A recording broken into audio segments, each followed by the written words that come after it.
France Soleil 3200, autorisé décollage, piste 21, le vent 250 degrés 15, maximum 23 nœuds. Autorisé décollage 21, Soleil 3200.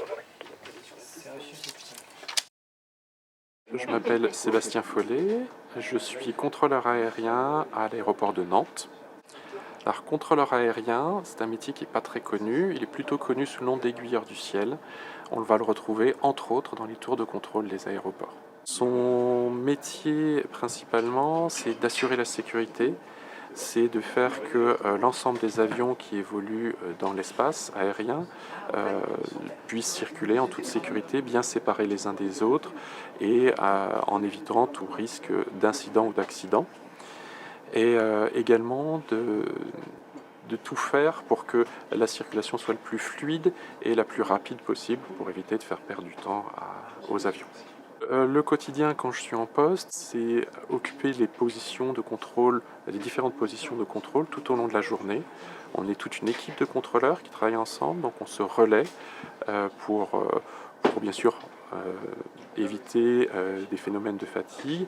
Donc on se relaie, on intervient sur des positions, donc des espaces aériens variés, où on parle tout au long de la journée aux avions, on leur donne des routes, des caps, des instructions pour les guider au mieux vers leur destination. Alors, mon parcours scolaire pour arriver à contrôleur aérien, ça a été un baccalauréat scientifique suivi d'une prépa scientifique également, au bout duquel j'ai présenté le concours de l'École nationale d'aviation civile, le concours dédié, contrôleur aérien, et que j'ai réussi et j'ai pu intégrer cette école.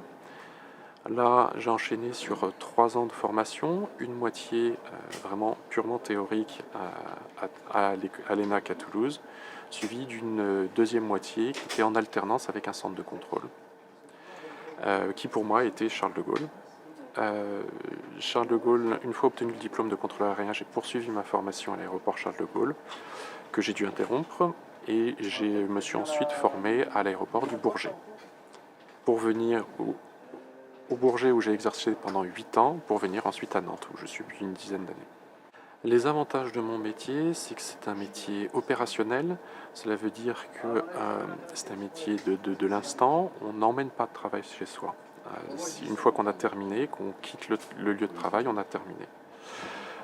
Il y a un avantage également du fait du rythme de travail qui permet de dégager du temps pour le travail personnel, ce qui est à la fois un avantage et un inconvénient, puisque l'aéroport est ouvert 24 heures sur 24, ce qui veut dire travailler également les week-ends et les jours fériés, donc avec une organisation de vie sociale qui reste un peu compliquée. Alors, le conseil que je donnerais à un jeune qui veut devenir contrôleur aérien, c'est surtout de se lancer. Si vraiment c'est ce qu'il veut faire, il ne faut pas avoir peur de toute cette période scolaire scientifique, même si c'est difficile, même s'il a l'impression de ne pas avancer, c'est accessible.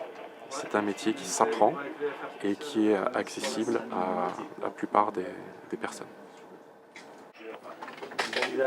Fox Bravo 2 fois, vous êtes numéro 1, rappelez dernier virage 21. Numéro 1, rappel dernier virage 21.